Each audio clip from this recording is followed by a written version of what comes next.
Baik, salam dan bahagia. Salam. Ketemu lagi sama saya, Rama Prambudi Dikimara, dalam program Forum Dewantara. Kali ini saya bersama Ki Setiadi Purwanta. Beliau seorang tokoh Taman Siswa, alumni Taman Siswa, dan sekarang juga pembina PKBTS ya Ki ya. Iya, Selamat malam Ki Setia. selamat malam.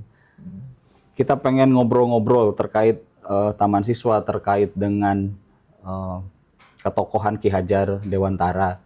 Ini dalam upaya mengarsipkan pemikiran tokoh-tokoh, termasuk kita ingin juga menyelami, membaca tentang kondisi Taman Siswa hari ini. Gitu.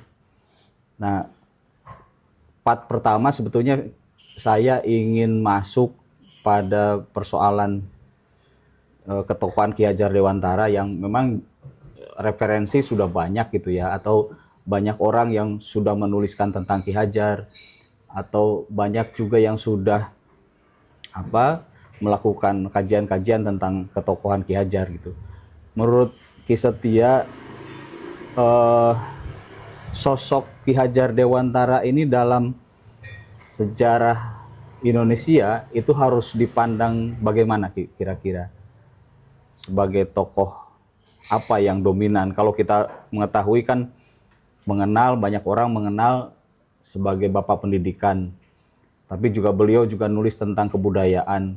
Sebelum masuk ke dua ranah itu, sebetulnya kan beliau juga tokoh politik gitu. Menurut Ya, Ki Setia gimana? ya.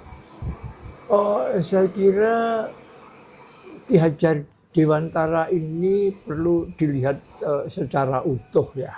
Oh, beliau memang salah satu tokoh yang unik, yang berbeda dengan yang lain. Gitu, yang misalnya Bung Karno juga punya keunikan sendiri.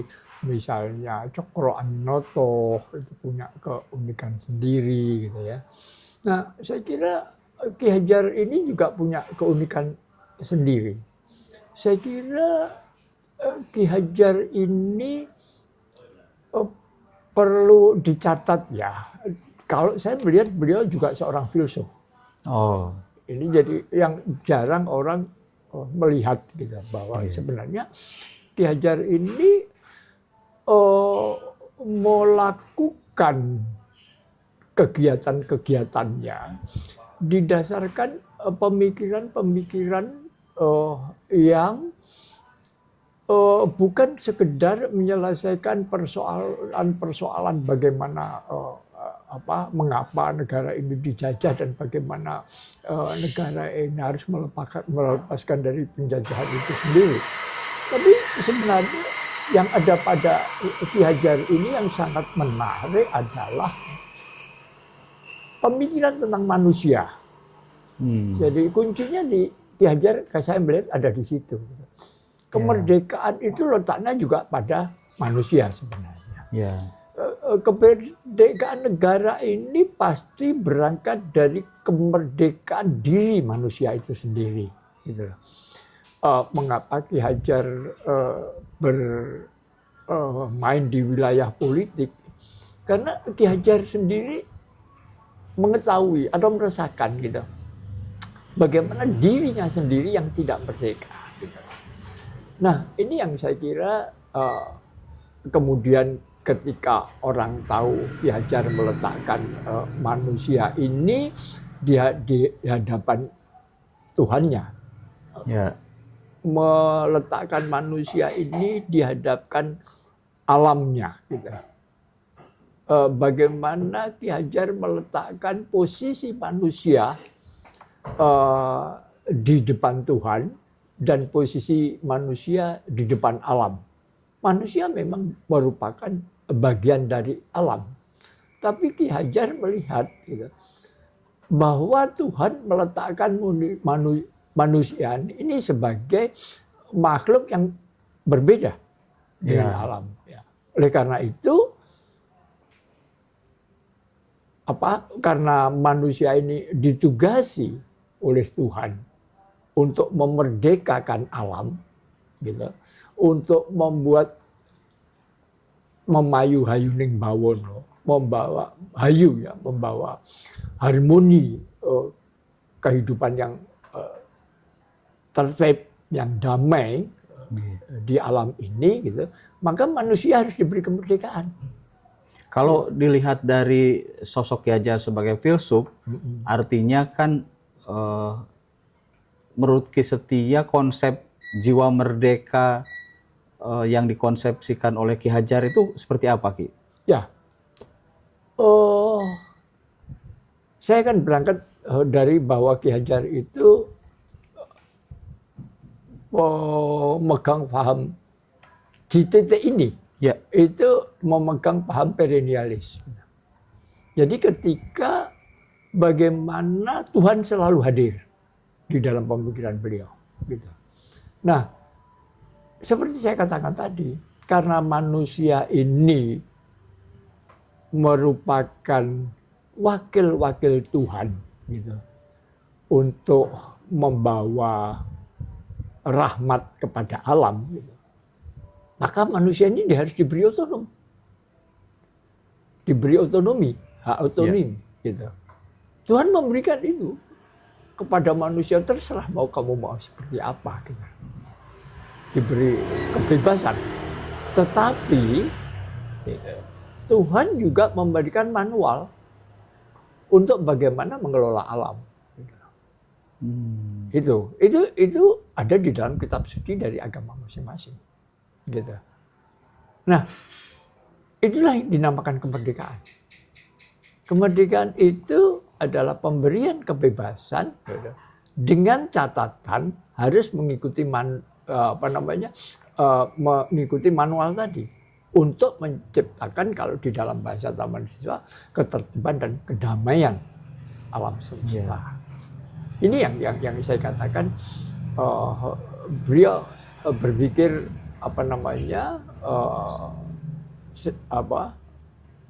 secara perennialis. Ya. Kalau Ki Setia kan melihat filsafat Ki Hajar lebih cenderung perennialis, tapi ada juga sebetulnya yang mengatakan kalau kemerdekaan atau konsep jiwa merdekanya Ki Hajar itu juga filsafatnya progresivisme gitu. Jadi bagaimana kebebasan untuk berpikir bagi anak didik itu merupakan penggerak dalam usaha untuk mengalami kemajuan yang progresif itu. Menurut Ki Setia gimana? Itulah yang saya katakan. Sebenarnya Ki Hajar Dewantara ini perennialis kritis. Gitu. Jadi sehingga pikiran beliau itu selalu aktual, gitu, untuk menyelesaikan penyelesaian persoalan dengan kekiniannya dan futuristiknya. Gitu. Ini yang mesti harus kita pahami. Gitu. Jadi sebenarnya kalau kita mau menerima Ki Hajar Dewantara, tidak seharusnya kita menelan mentah-mentah, gitu. Ya. Ini benar, bahkan Prof. Tilaar pernah menulis atau mengatakan bahwa Ki Hajar Dewantara ini sudah jauh ada di depan daripada si Paul Clare, gitu. Jadi ini Ki Hajar, sehingga saya katakan tadi, ketika pemikiran tentang ketuhanan itu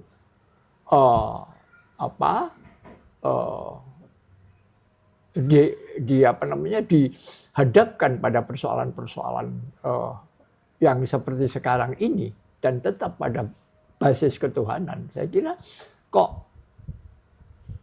saya katakan tadi, itu akan menjawab persoalan, gitu.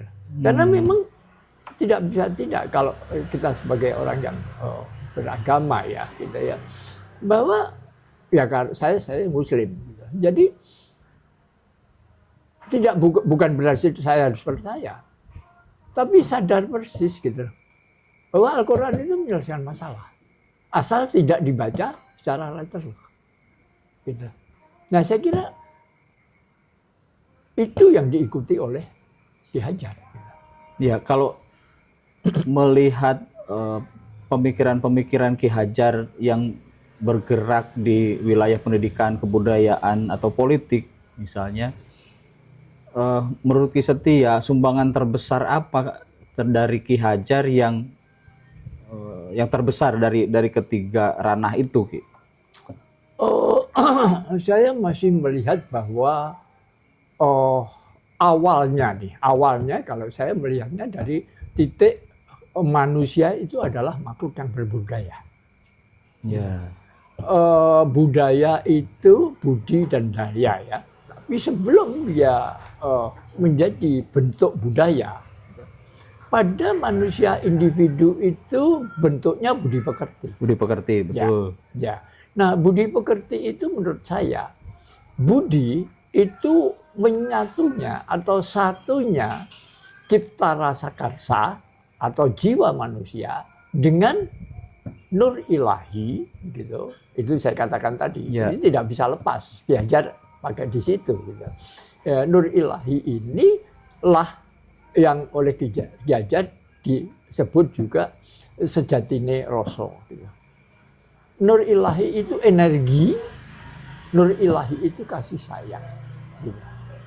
Itu yang mendasari bahwa budi itu adalah menyatunya antara cipta rasa karsa dan kasih sayang ilahi. Itu budi. Dan yang budi yang keluar, yang berbentuk perilaku fisik, perilaku itu namanya pakarti. Jadi pakarti yang didasarkan pada menyatunya jiwa manusia dan ilahinya, atau kalau orang Jawa bilang manunggaling kawula Gusti, itu namanya budi pekerti. Nah, ketika budi pekerti itu ada pada individu dan individu itu hidup bersama, pasti ada bagaimana sih cara hidup bersama ini. Nah, hidup bersama ini itu daya. Jadi budi dari beberapa individu yang kemudian pakartinya itu dikumpulkan menjadi daya. Dikumpulkan itu menjadi daya untuk menyelesaikan masalah bersama. Itu namanya budaya. Nah, budaya itu tidak akan berhenti. Budaya itu mesti ditularkan. Nah, itulah pendidikan. Jadi pendidikan itu proses pembudayaan. Proses pembuatan, pembentukan adab manusia untuk menjadi manusia yang adil dan beradab tadi. Jadi di situ letak pendidikan. Jadi pendidikan itu tujuannya membangun manusia yang adab, manusia yang beradab. Betul. Kalau memerdekakan itu tadi ya. Jadi manusia harus merdeka, manusia harus diberi otonomi, tapi diberi manual. Gitu. Kalau Ki Setia melihat pendidikan hari ini tidak terlepas dengan kurikulumnya, beberapa tahun ke belakang penerapan kurikulum merdeka. Sebelumnya juga berganti-ganti, ganti menteri, ganti kurikulum.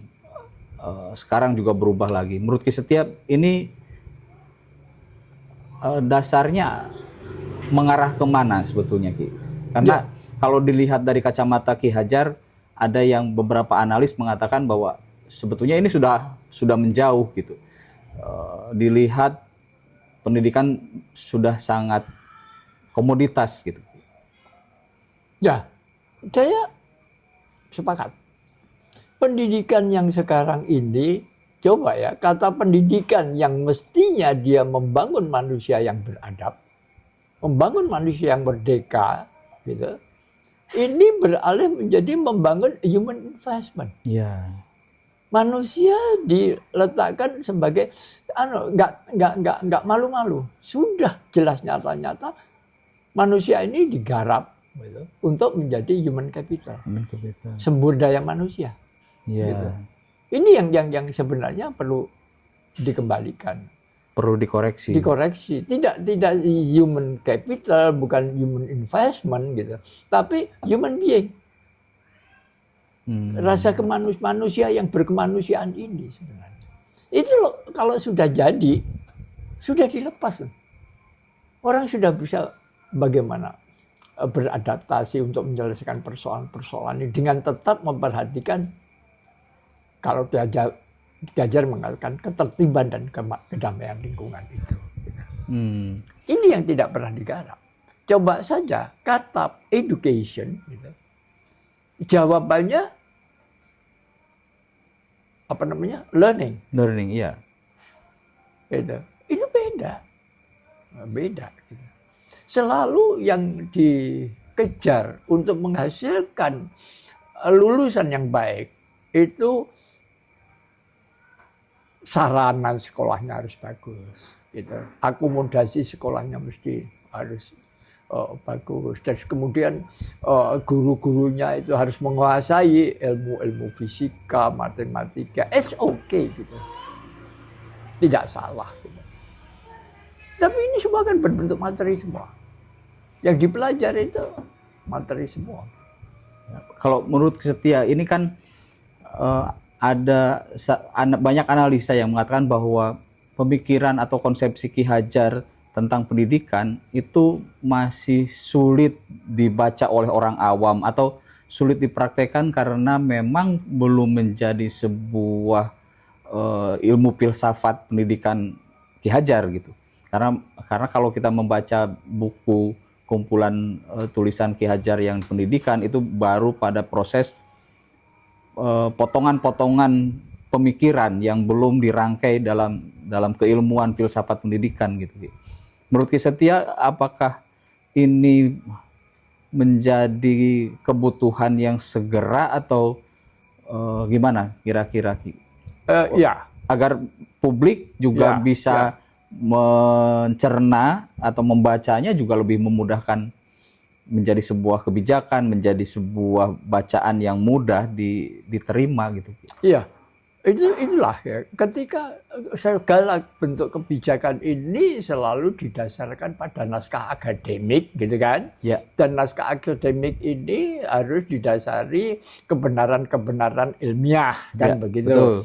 Nah, apa namanya, kalau memang seperti ini dan memang ada kesadaran dari pemerintah, ya seharusnya pemerintah memfasilitasi bagaimana ajaran-ajaran Ki Hajar ini dikumpulkan gitu, dirangkai di dalam suatu bentuk apa namanya ilmu pengetahuan baru, filsafat baru ya, dengan bagaimana dirangkai dengan epistemologi dan ontologi. Betul. Gitu, sehingga ini melahirkan sebuah secara formal disebut filsafat. Kan sebenarnya ini hanya persoalan formalitas saja.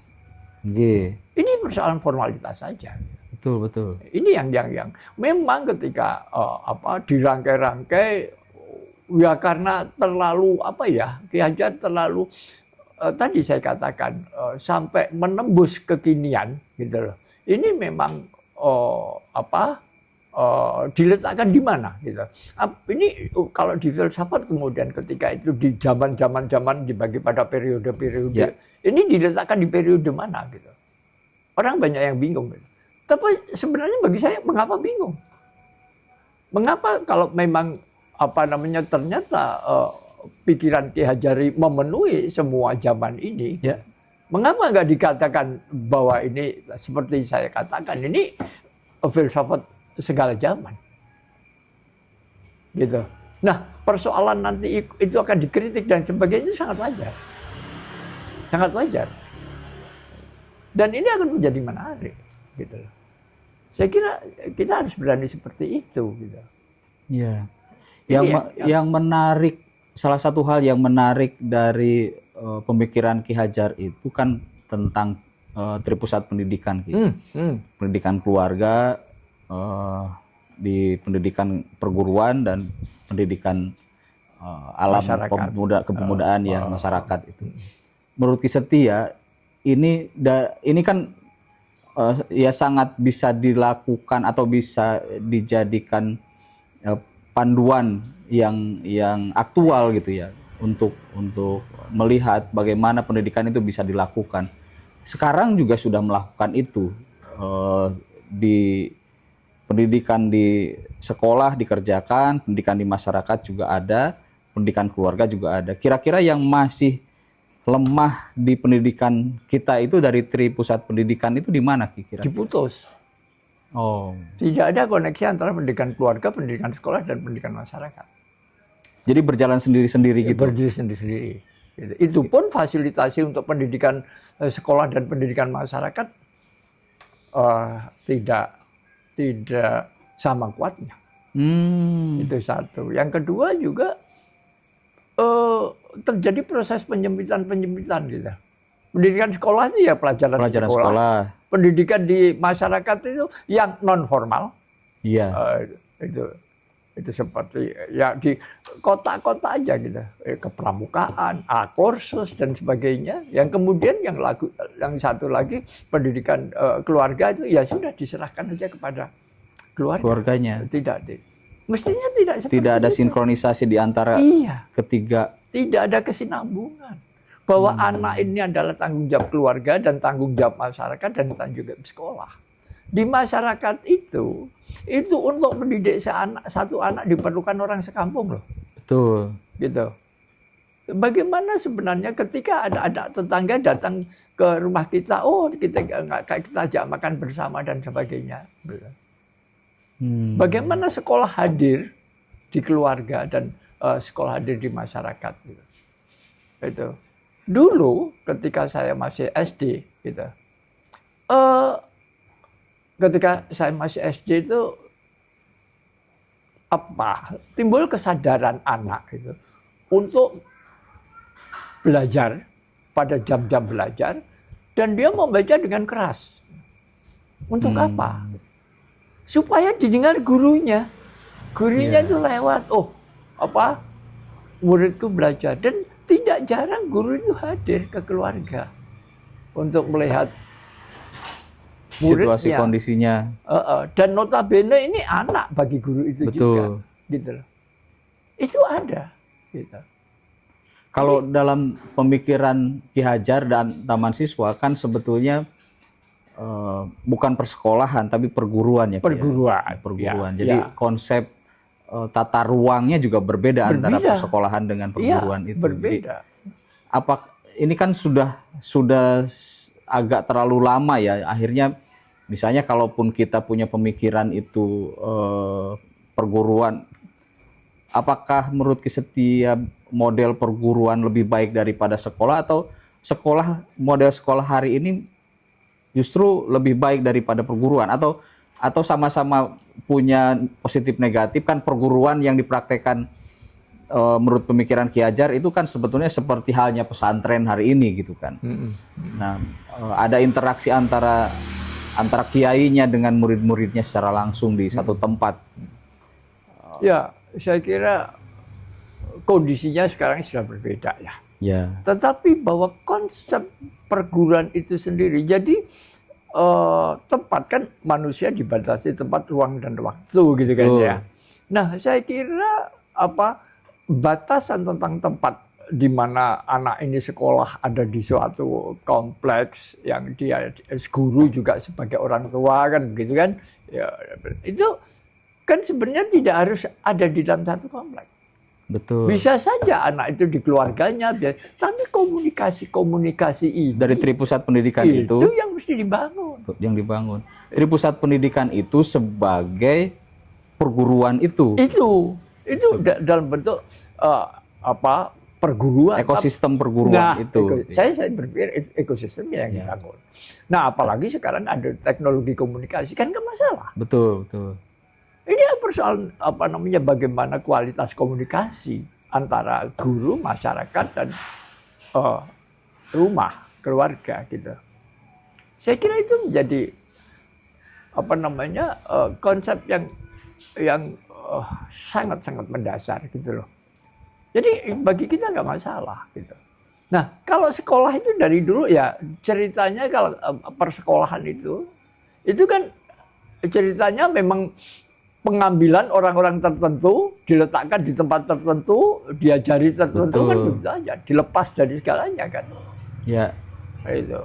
Nah, kita sekarang justru anak disekat di sebuah ruangan dan sebagainya dari pagi sampai jam 4 sore, jam 3 sore bayangin.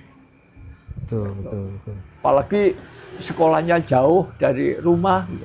Sampai rumah sudah habis setengah tiganya anak tidur, gitu. Nggak pernah interaksi dengan keluarga, bapak ibunya kerja sendiri-sendiri dan sebagainya. Apalagi kawan lingkungannya nggak tahu. Gitu. Ya. Ini sampai apa namanya anaknya adik saya, gitu.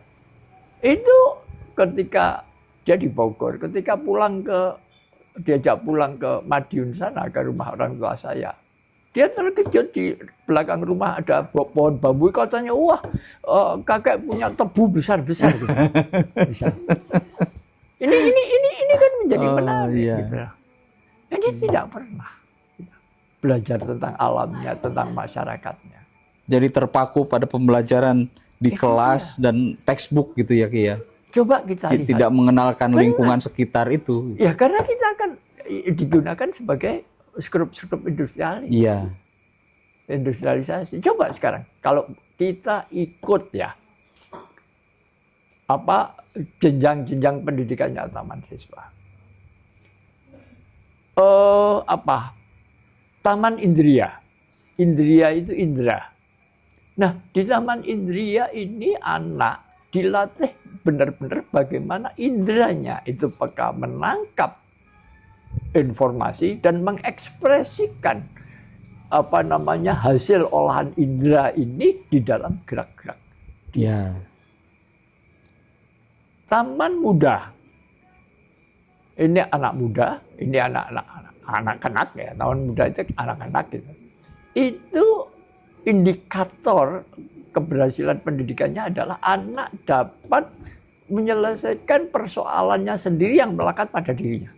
Betul. Mandi sendiri, pakai baju sendiri, bersepatu sendiri. Sampai di kelas 6 misalnya saja mencuci bajunya sendiri, menyetrika sendiri, membersihkan tempat tidurnya, menyapu kamarnya.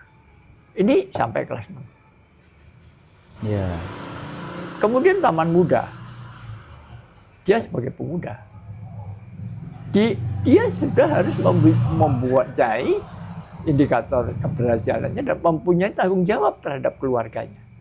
Ya. Ikut menyiram tanaman, ikut menyiapkan ibunya yang jualan,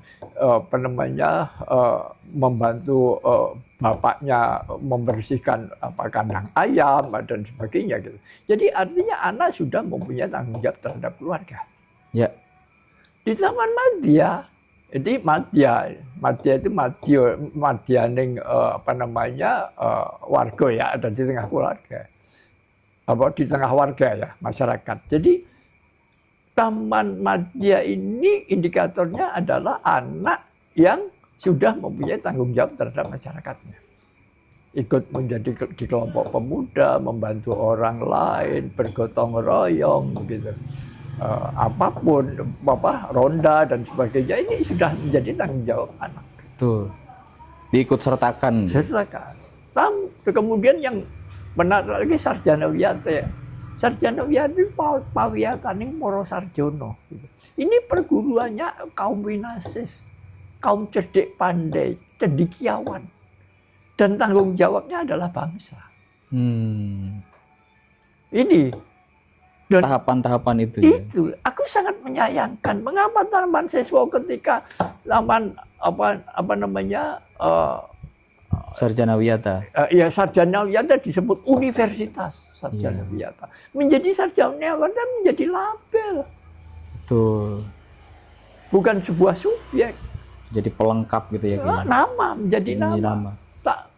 SMA Taman Madya, taman siswa. Iya. Itu mematikan dan saya sangat sayangkan mengapa taman siswa mengiyakan dan tidak mempertahankan. Coba kalau tidak ini punya bargaining gitu ya. Kalau ini dipertahankan dan ditunjukkan reasons-nya, saya kira orang lain akan ngikut kita kok. Dan memang pada persoalan pendidikan itu kan tidak harus sama juga gitu. Penyeragaman itu kan juga tidak penting juga. Ya, itu kan persoalan administrasi aja. Administrasi saja sebetulnya. Iya. Ini yang saya kira perlu disadari begitu loh. Ini tujuan pendidikan itu kan sama sekali tidak. SMP bisa membuat menyelesaikan soal matematika sampai ini, gitu. Grammar bahasa Inggris sampai di sini kan bukan itu. Betul, betul. Ini. Dan saya berpikir, mengapa sih Ki Hajar menamakan sekolahnya itu Taman Siswa gitu. Iya. Menurut saya Ki Hajar meletakkan sekolah ini tamannya siswa. Jadi bagi siswa ini taman.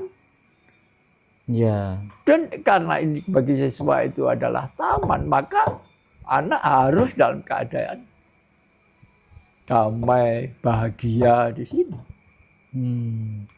Dan saya melihat bahwa karena taman siswa itu taman, maka anak-anak ini adalah bunga-bunga yang menjadi satu di dalam taman sari bunga. Guru adalah Pamong. juru taman. Ya, juru taman.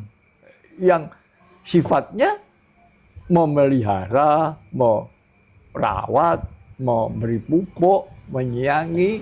Ya. Jadi guru nggak bisa mengubah mawar menjadi melati, ya, membuat melati menjadi kenanga. Dan yang terjadi hari ini kan justru taman siswa sendiri kan terkooptasi malah. Terkooptasi. Artinya tidak ada pembeda atau bisa dikatakan tipis bedanya antara sekolah-sekolah negeri, apa yang diajarkan di sekolah-sekolah negeri dengan apa yang diajarkan di sekolah-sekolah di taman siswa gitu. Ya, yang saya lihat jauh lebih dari itu ya, Kirama. Jadi saya melihat taman siswa menjadi tidak memerdekakan anak. Tidak memerdekakan anak. Menjadi mengungkung. Karena kesalahan mendefinisikan itu tadi. Itu dia. Kalau kita lihat lahirnya taman siswa, itu kan pelepasan diri dari kungkungan kurikulum kolonial, ya. Ya. Tapi kita takut. Ini menjadi kebalik semua. Nah, itu loh saya katakan. Ya, artinya kan kalau bicara itu mungkin kita masih berpikir gini, Ki. Dekolonialisasi itu kan belum selesai sebetulnya. Sip. Artinya kalau kita membicarakan itu seharusnya taman siswa masih punya bargaining untuk membuat tawaran-tawaran yang sesuai dengan apa yang dikonsepsikan Ki Hajar itu kan sebetulnya. Kalau taman siswa konsisten saya katakan harus melakukan proses dekolonialisasi. Ya. Di bidang pendidikan.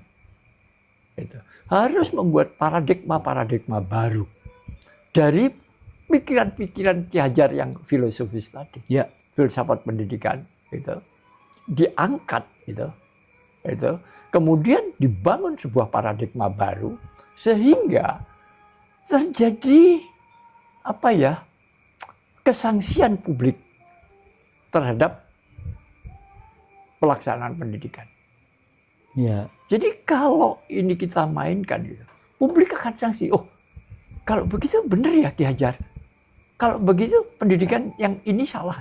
Loh sekarang ini semua orang mengeluh bahwa pendidikan itu mahal.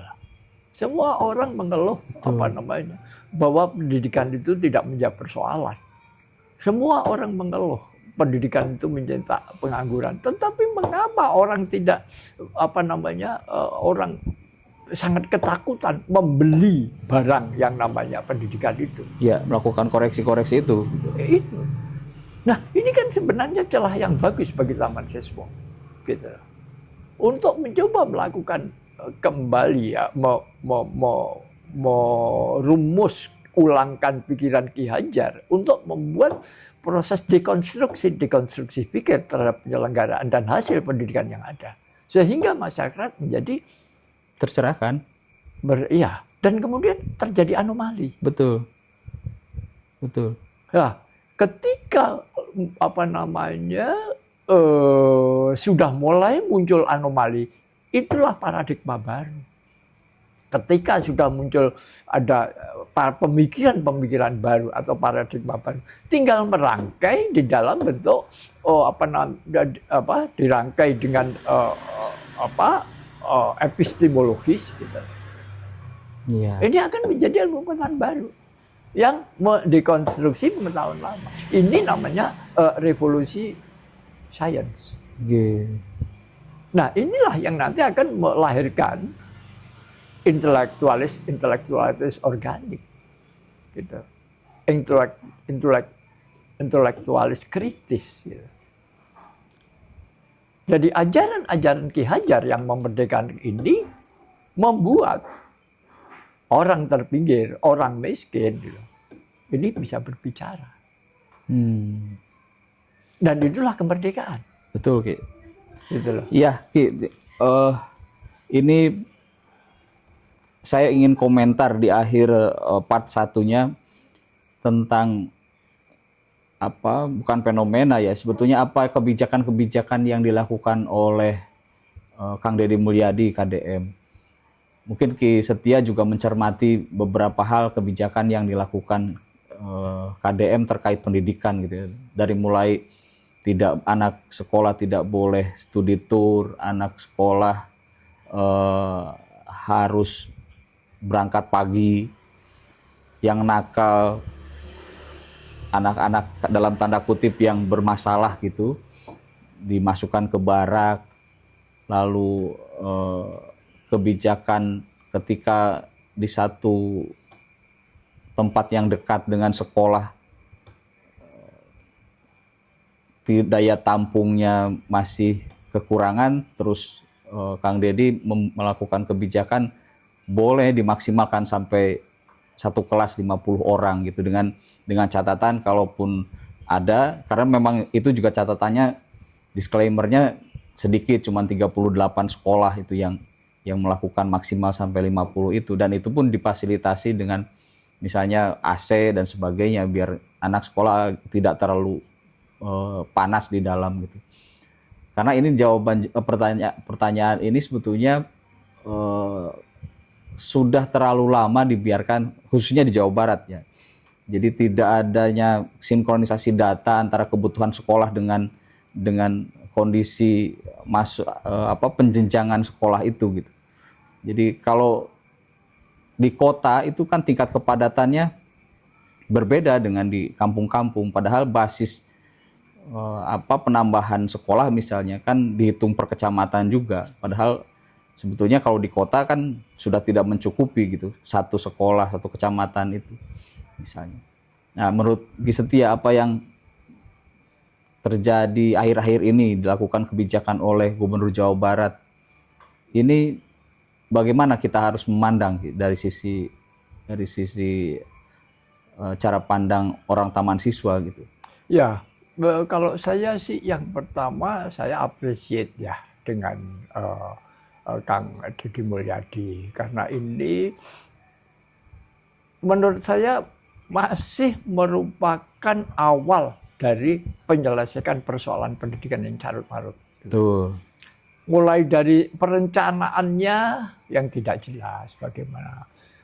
Mestinya di dalam perencanaan pendidikan itu peletakan satu sekolah dengan sekolah lain itu harus ada peta. Betul. Harus melihat jumlah kelahiran anak, kemudian juga wilayah-wilayah mana yang sebenarnya padat dengan anak dan wilayah mana yang agak renggang, katakanlah seperti itu. Jadi kemudian ekosistem seperti apa yang ada di situ, sehingga sekolah apa yang mestinya ada di situ, itu sama sekali tidak ada. Sehingga yang terjadi seperti ini.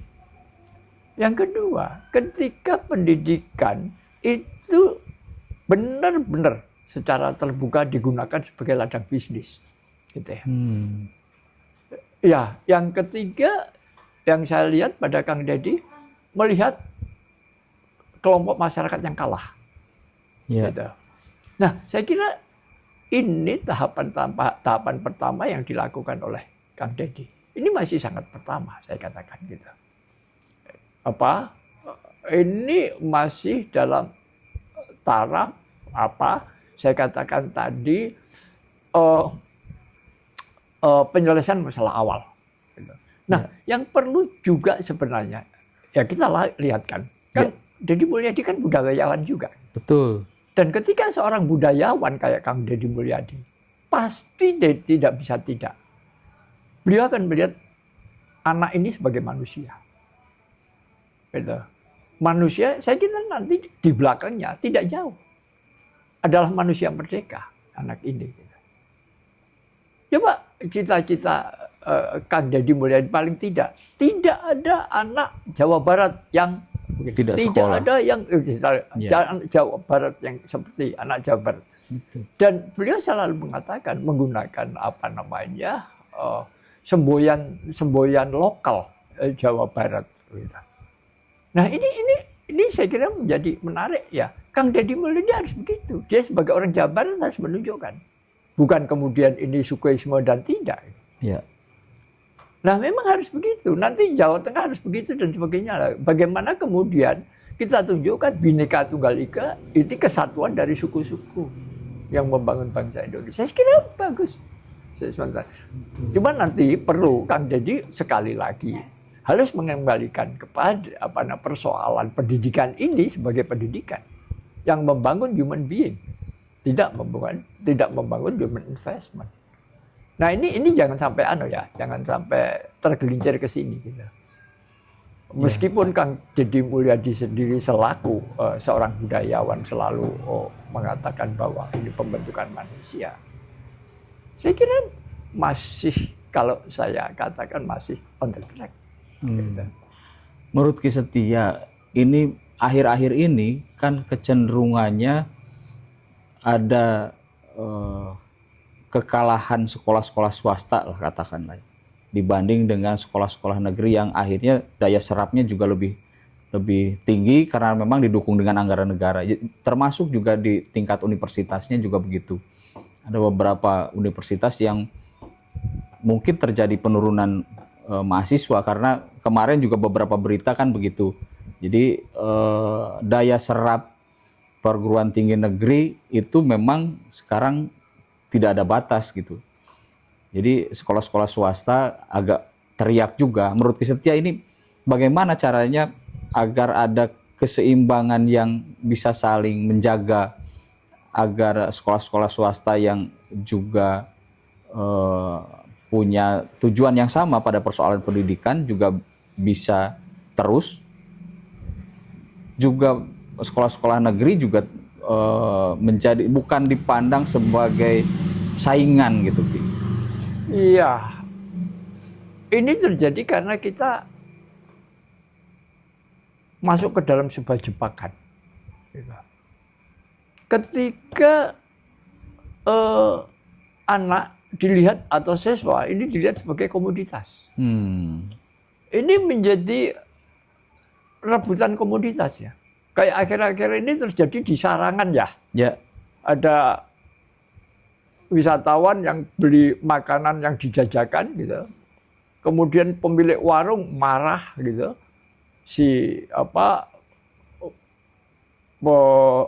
Wisatawan ini dimarahi jangan beli di asongan gitu. Dan kemudian terjadi pertikaian antara asongan dan warung dan si wisatawan. Ya tidak ubahnya seperti itu. Jadi sama seperti itu akhirnya. Iya, gitu. Padahal anak ini tidak, anak ini, maaf ya, anak ini kembali lagi, ini kalifatullah, gitu. Anak ini pembangun bangsa, bukan komoditas dagangan, gitu. Yeah. Nah, ketika kita kejebak seperti itu, dan saya sebenarnya artinya ada kesalahan mendasar ya, ketika terjebak di cara berpikirnya terjebak di situ. Kalau misalnya saja, dan harapan saya jangan ikut-ikutan inilah saudaraku yang ada di taman siswa, jangan itu gitu. Jangan bangga kalau sekolahku mendapat murid dan yang banyak gitu. Dan jangan susah kalau sekolahku tidak ada muridnya kayak kasus di Bandung ya, yang cuma dapat murid 1 untuk SMA. Coba kita melihat deh, kawan-kawan coba tolong membuka website atau linknya si Fraxis High School gitu. Gitu. Yang didirikan oleh seorang anak muda ya si apa namanya dia anak yang sangat brilian gitu. Dia mendirikan sekolah ini dan karena dia tidak mau terjebak dengan kurikulum apa namanya pemerintah. Dia membangun sekolahnya ini dalam bentuk PKBM. Tapi gila, dia hanya membatasi 10 anak. Oh. Tidak boleh, tidak mau lebih. Karena dia merasa mampu saya dengan 10 anak ini. Tapi coba, di tahun pertama, di tahun 2024 kemarin, tahun 2020, oh ya, 2024-2025 ya, itu, satu dari anak ini, itu sudah bisa membuat jurnal internasional di SMA kelas 1. Bisa dibayangkan. Dan ketika ada yang dikirim ke Vietnam untuk ikut lomba robot, anak dari sekolah ini, begitu pertama kali ikut, sudah mendapat juara favorit. Gitu. Ini satu contoh. Artinya ada penekanan pada kualitas. Kualitas sebenarnya. Jadi sekolah yang berkualitas tetap akan dicari. Iya. Dan ketika di tahun 2025 ini masuk tahun ajaran, dia hanya menerima 20. Dan yang menarik, di tahun 2026 sudah ada yang antri.